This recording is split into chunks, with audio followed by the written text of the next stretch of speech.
Hello, my name is Julia, and I'm a PhD student at Cornell, advised by Tom Ristenpart. In this presentation, I'll be giving the extended talk on partitioning Oracle attacks, which is joint work with Paul Grubbs and Tom Ristenpart.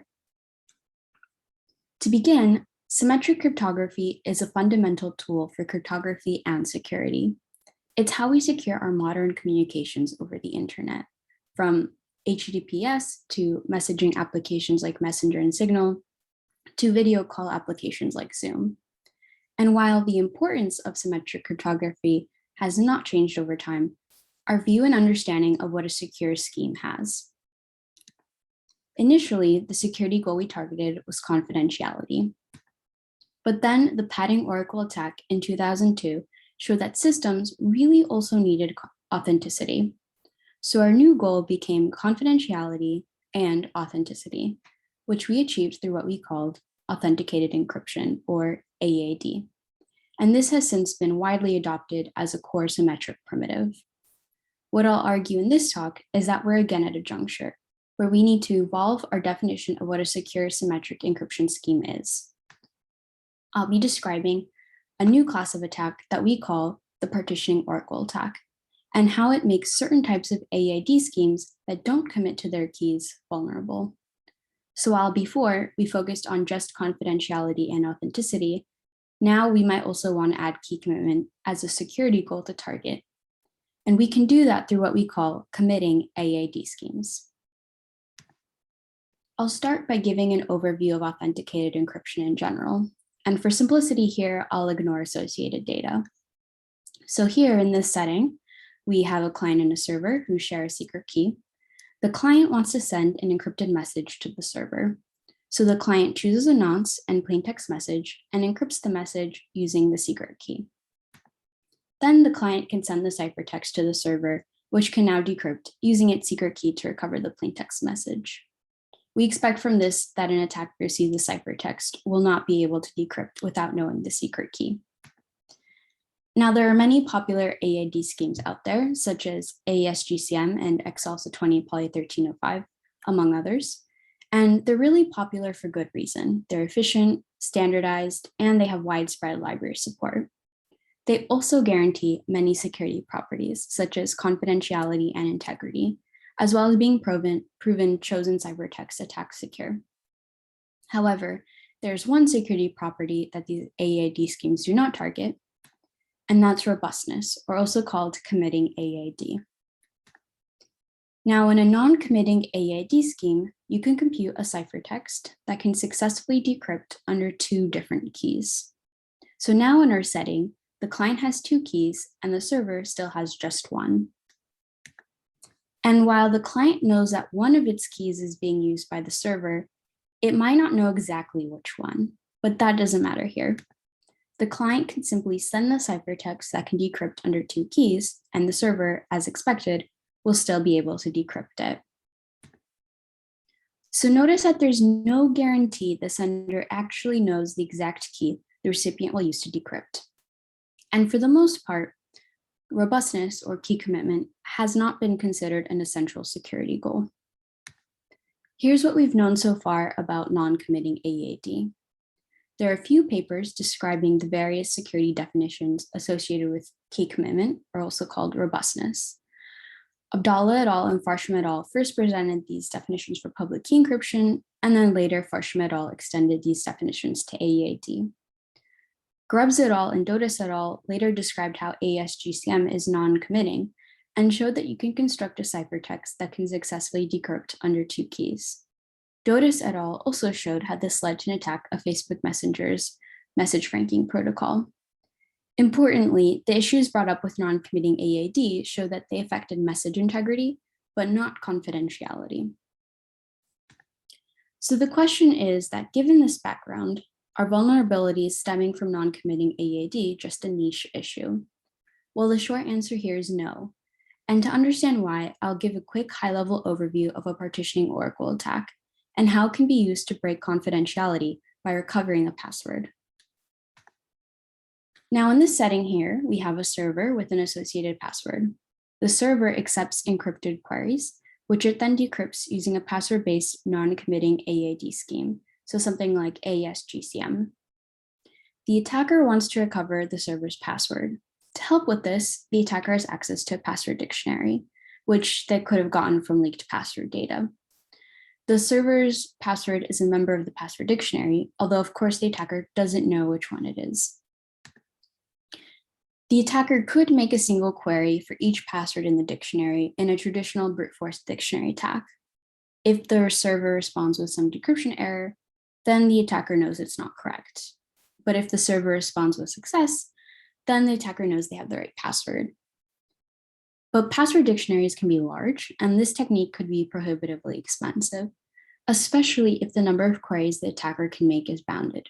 So instead, the attacker can do this. The attacker can split the password dictionary into 2 sets. Then compute a nonce in ciphertext such that it can decrypt under every password in the first set. We call this a splitting ciphertext because it can decrypt under all passwords in one set, but under no passwords in the second set. We say it has an associated value of k equals 4 because it can decrypt under 4 passwords. Next, the attacker queries the ciphertext to the server, which then attempts to decrypt. The server's password is not in this first set, so of course decryption will fail here. The server then responds with a decryption error, which tells the attacker that the server's password could not have been in this first set of passwords. So the attacker can now simply eliminate the set altogether and reduce its dictionary in half. Comparing these attacks more directly, with a brute force dictionary attack, the attacker can only eliminate one password with each query, meaning this will require big O in size of the dictionary number of queries to learn the password. However, for a partitioning Oracle attack, with each query, the attacker can eliminate half of the password dictionary every time. The attacker can continue with this binary search-like technique until they recover the target password. This means only big O in log in the size of the password dictionary number of queries is needed to learn the password. Notice that this is an exponential speedup over a brute force dictionary attack. Of course, password dictionaries can be extremely large, and it might not be practical to make such a query. But if we consider a more practical value, such as k equals 5,000, we see that for each query, the attacker can still eliminate 5,000 passwords every time, until the attacker reaches the correct set of 5,000 passwords, after which the attacker can proceed with the binary search-like technique. This case still offers a good speedup over brute force. So now that we have a high-level overview of what a partitioning Oracle attack is, for the rest of this talk, I'll discuss the formal setting, then how we can build splitting ciphertexts that decrypt under k different keys for any k, gaining access to a partitioning Oracle, and lastly, what do we do about this? First, I'll formalize this setting. Here we have an interface F, which has an associated secret password chosen from set D. The attacker knows some subset S of D and is also given Oracle access to F. For each string V that the attacker queries, F responds with either 0 for failure or 1 for success. The goal of the attacker is to efficiently recover the password associated with F. We say that F is a partitioning oracle if it is computationally tractable for an attacker given the set S to compute what we call a splitting value, V hat, such that querying the splitting value to F divides S into 2 sets. If the password associated to F is an S star, then F will return 1. However, if the password associated to F is not an S star, then F will return 0. We say that the splitting value V hat is targeted if the attacker can choose the secrets in S star. And we say that the splitting value is untargeted if it results in some random partition of S. Finally, we call K, which is the size of S star, the degree of the splitting value. Now that we've covered the formal setting, we'll move on to building splitting ciphertexts, which is really computing what we call key multi-collision attacks. Grubbs et al. First showed an attack against AES-GCM for k equals 2. We'll show how to do this attack for any value of k. We define key multi-collision attacks as a novel cryptanalytic goal. They can be either targeted or untargeted. In the targeted case, we say that given some target set of keys k, it's difficult for an adversary to produce a ciphertext that can decrypt under all keys in the key set. The untargeted case is similar, but it allows the adversary to output a set of keys of its own choosing. MKCR security implies TMKCR. Given a TMKCR adversary, it's trivial to make an MKCR adversary here. This means that MKCR is a stronger property. For our attacks, of course, targeted attacks will be better because it means the attacker can create a multi-collision for any set of keys. To give a high-level overview of AES-GCM, it follows the encrypt then MAC paradigm. For encryption, it uses counter mode encryption of AES, and for its MAC, it uses GHASH, which is a polynomial MAC. Our attack algorithm will take as input k different keys, and it will output a ciphertext that decrypts under all k keys. The length of the ciphertext will be k 16-byte blocks, and the algorithm will run in big O of k squared time. Now, what really enables our attack here is the fact that GHASH is a polynomial MAC. This reduces finding a ciphertext to solving a system of linear equations. To provide more context about GHASH, it's a Carter-Wegman MAC, which computes over Galois field GF2 to the 128. It takes as input a key, a nonce, and a ciphertext. And again, we assume no associated data here. It works by computing a polynomial. The coefficients of our polynomial will be blocks of the ciphertext. So GHASH first breaks the ciphertext into 16-byte blocks. The point at which the polynomial will be evaluated is H, the AES encryption of an all-zero string under the key. We also compute a pad value P, which is the AES encryption of the nonce. And finally, L, which is the length of the ciphertext. We next evaluate the polynomial at H and finally XOR in the pad P. I'll now go over a quick example of how to compute key multi-collisions for AES-GCM with 3 keys. Our input will be a nonce, an authentication tag, and the 3 keys. Our goal is to compute a ciphertext that decrypts under all 3 keys. First, we pre-compute values, which will be the coefficients of our system of equations. Our system of equations will have 3 variables, with each variable representing a ciphertext block. This means our final ciphertext will have 3 blocks. We then set up the system by computing the GHASH tag for each key in the typical way. We can then simplify to get the resulting system of equations shown here. Notice that the left-hand coefficient matrix is a van der Maan matrix. This means we can use a more efficient technique for solving called polynomial interpolation, which runs in big O of k squared time.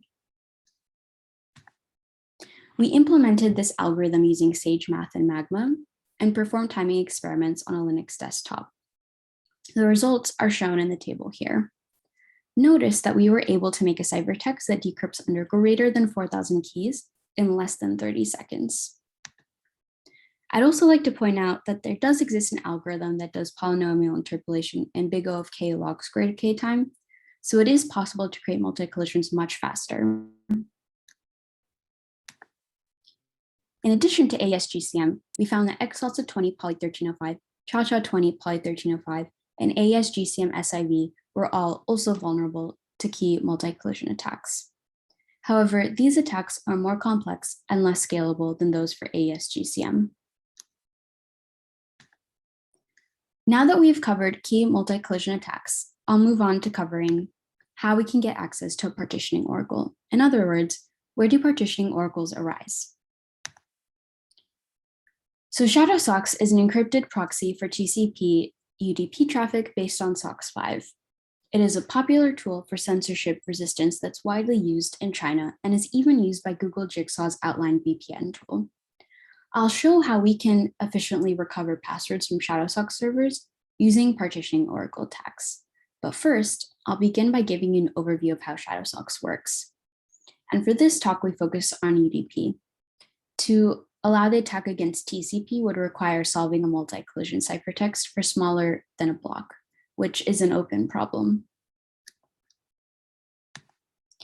Here we have the Shadowsocks server and the client.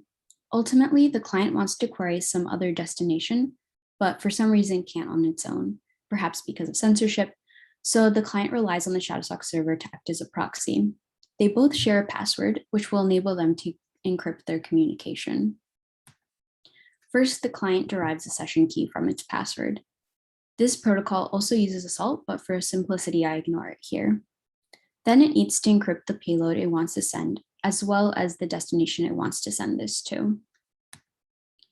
To do this, the client forms the string shown. The first byte indicates that the destination address is using IPv4. The next part of the string indicates the destination IP address and port.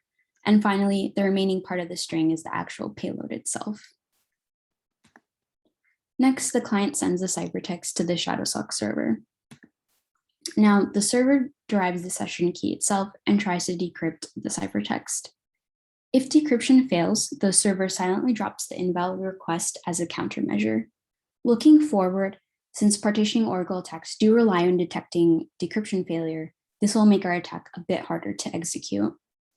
However, if decryption succeeds, the server now knows the payload and the destination address to send it to. So the server now opens an ephemeral port and sends the payload to the destination address. The Shadowsocks server keeps this ephemeral port open for 5 minutes to wait for a response. When it does, importantly, it never checks where the response came from. This will be relevant to our attack later. Now the Shadowsocks server derives a new session key from its password and encrypts the response it got, then sends this back to the source. Given this background on Shadowsocks, we'll next dive into the attack itself. In this setting, we assume a malicious client knows the IP address of a Shadowsocks server, and their goal is to recover the server's password. We do not assume the ability to capture honest traffic, and notably, Shadowsocks is already vulnerable to offline brute force dictionary attacks. Also, Shadowsocks would be considered secure in our threat model if online brute force dictionary attacks were the best possible attack. Our attack will run in 2 phases, an offline pre-computation phase and an online querying phase. The first phase of our attack is the offline pre-computation phase, where we compute the ciphertext using an untargeted multi-collision attack. Recall that after decrypting, the Shadowsocks server checks that the first byte of the plaintext is 01. This makes forming a multi-collision ciphertext a bit trickier, and we'll have to take this into account when computing our ciphertexts. To do this, we first assume we're given a password dictionary with an associated probability distribution. Now, because of the plaintext format check, we can't make multi-collisions for any set of passwords, since a random key will decrypt the first byte to random bits, which are unlikely to be 1. So instead, we can try to match a passwords that we know will encrypt the plaintext 1 to the same ciphertext byte. To do this, we compute the ciphertext byte of the plaintext byte 1 for every password in the dictionary. Now, because it's only a byte, there's only 256 possible ciphertexts. So we can group the passwords into 256 sets based on having a matching ciphertext.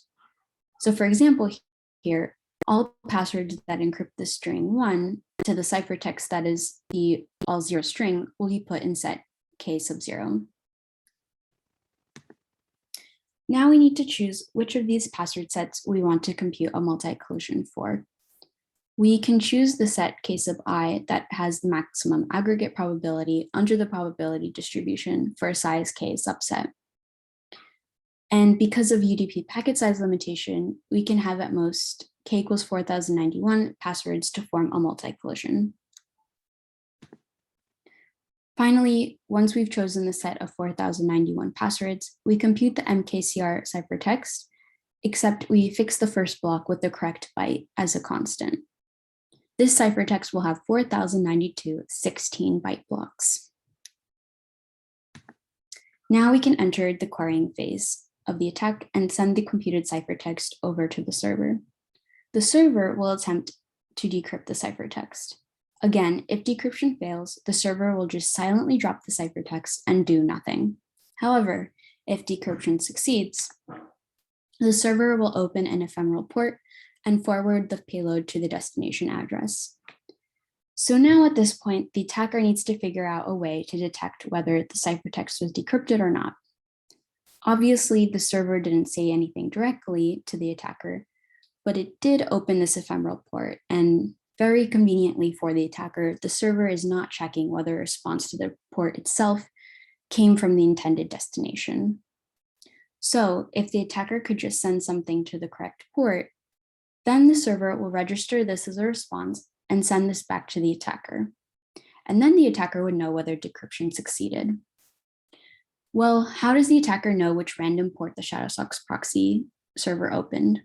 Fortunately, this part is easy. The attacker can simply run a UDP port scan to probe every port. Once the correct port is probed, the Shadowsocks server will register this as a response and encrypt it to send it back to the attacker. So after the UDP port scan, if the attacker didn't receive anything, they know that decryption failed and they should try a different key set. However, if decryption succeeded, the attacker can now trial decrypt the ciphertext received back from the server to find the right password. Now, to evaluate the attack, we ran success rate simulations. Our dataset was 377 million unique passwords, which we obtained from a large breach compilation, together with the password frequency. There were 1.1 billion passwords overall. We partitioned the dataset randomly into two halves.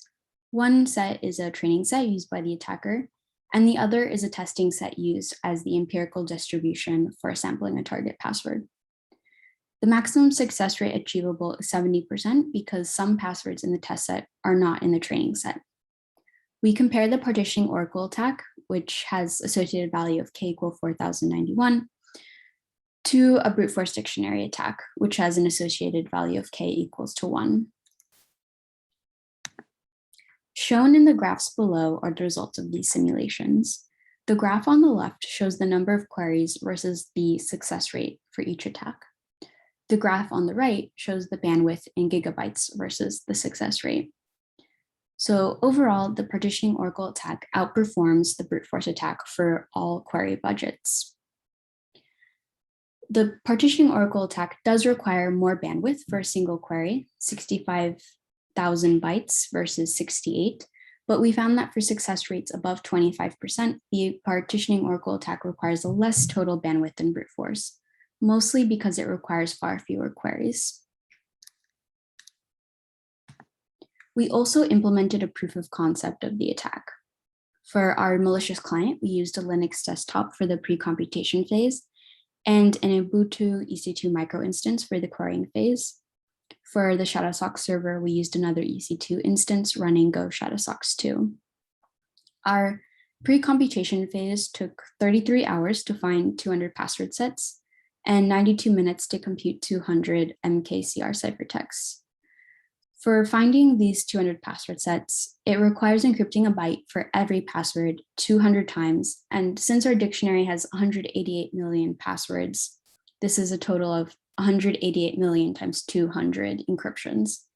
You can, of course, optimize this by parallelizing these computations or limiting the dictionary to some smaller set of more probable passwords. Our querying phase was much faster, sending 200 ciphertexts in 20 seconds, which took about 13 megabytes of bandwidth. The port scan took 97 seconds and about 1.36 megabytes of bandwidth. And finally, trial decrypting took about a minute. So to wrap up our case study on Shadowsocks, we disclosed this attack to the Shadowsocks developers who disabled UDP proxying where enabled by default. While we found an attack for UDP traffic, our attack does not work for TCP because the TCP protocol requires finding a multi-collision for smaller than a block of ciphertext. This is an open problem. The brute force dictionary attack is damaging as well, but the Partitioning Oracle's attack fares better in query limited settings. This is really a great example of how Partitioning Oracle attacks arise in practice. We'll now cover our second case study, which is OPAQUE.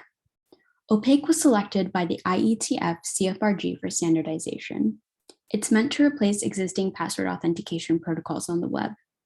It composes an oblivious pseudorandom function, or OPRF, with a committing AEAD. Here we'll show how the scheme becomes vulnerable when not using a committing AED scheme, and how we found that many early implementations, in fact, did not use a committing AED scheme, opening themselves up to these vulnerabilities. We'll provide a quick overview of the protocol from the original paper. The protocol in the standardization draft has since been modified. So during registration, the server computes the AED encryption key from the password using the OPRF. It then encrypts the keys using the AED encryption key. Now during login, the client sends its own OPRF values and its user ID to the server. The server retrieves the correct ciphertext, computes a symmetric session key from the using the OPRF values, and then computes a special key check value, which is a PRF evaluation of the user ID using the session key. Now the server sends the OPRF values, ciphertext, and a key check value to the client. The client computes the AED encryption key from its password and then tries decrypting the ciphertext. If decryption fails, the client aborts.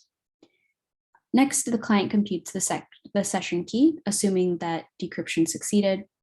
It computes the key check value and verifies that this matches what the server sent. If the key check value does not match, then the client aborts. As I've said, this protocol specifies that it needs to use a committing AED scheme. So what happens if we do not use a committing AED scheme?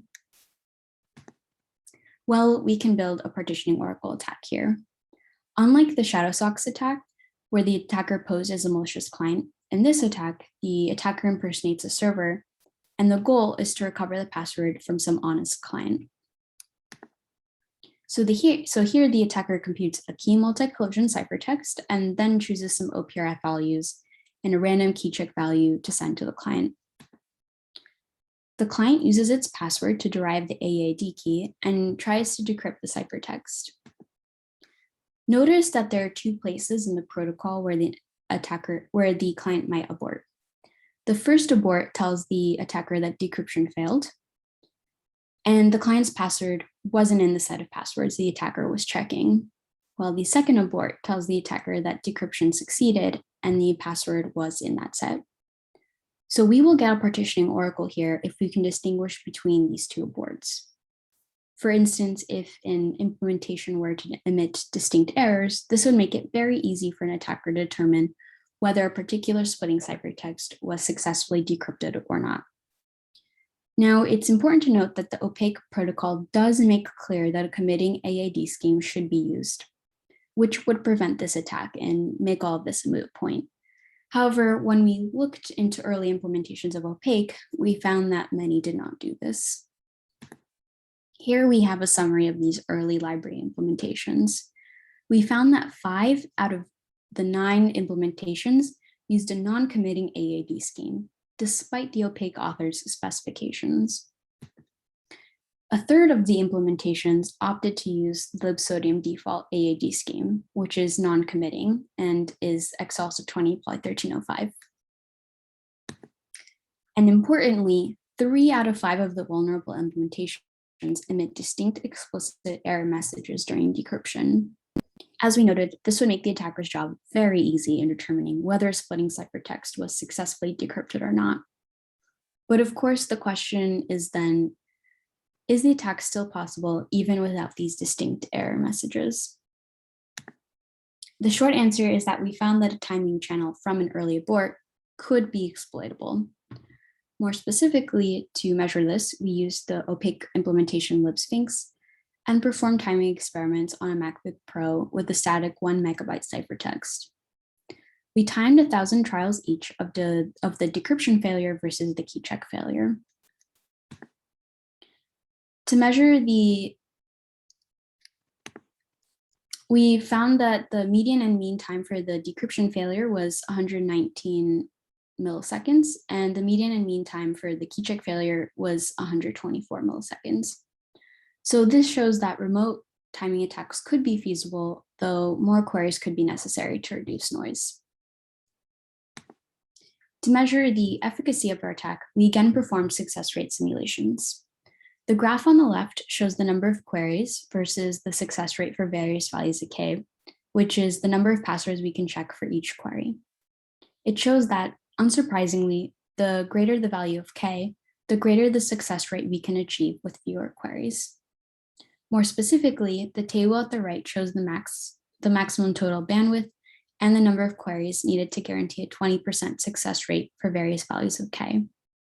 You can see that for k equals 1, you need a total bandwidth of 1 megabyte, but you need over 60,000 queries to achieve a 20% chance of success. However, for k equals 2 to the 14, you need a total bandwidth of 1.5 megabytes, but you can achieve a 20% chance of success with only 18 queries. Interestingly, we found that k equals 2 to the 10 required even less bandwidth than k equals 1, owing to its smaller ciphertext size in combination with fewer queries.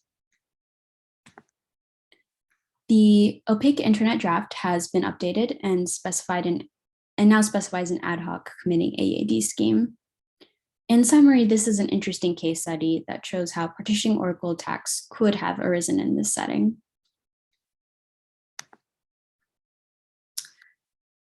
So while the evidence I presented on partitioning Oracle attacks shows how vulnerabilities stem from non-committing AEAD, it's by no means the only evidence. We found that there were other possible partitioning oracles out there as well, including the hybrid public key encryption scheme, the AEAD file encryption tool, Kerberos drafts, which were not adopted, JavaScript object signing and encryption, as well as anonymity systems, which could use partitioning oracles to learn which public key a recipient is using from a set of known public keys. Also, as I mentioned previously, Grubbs et al. And Dotis et al. Found that committing AEAD was vital in content moderation schemes, like message franking. And more recently, Albertini et al. Found that various services offered by Google and Amazon had vulnerabilities due to not using committing AEAD schemes. One difference here, however, is that these vulnerabilities affected message integrity, while partitioning Oracle attacks do affect confidentiality. So now that we've covered where partitioning oracles arise, we need to consider what to do about all this. Ultimately, our paper is the latest in a growing body of evidence that non-committing AEAD can lead to vulnerabilities.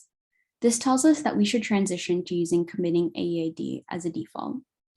But when we ask which scheme to use, this is currently difficult to answer. No scheme is standardized. So really, this all tells us that we need a committing AEAD standard, and it should be the default choice for AEAD.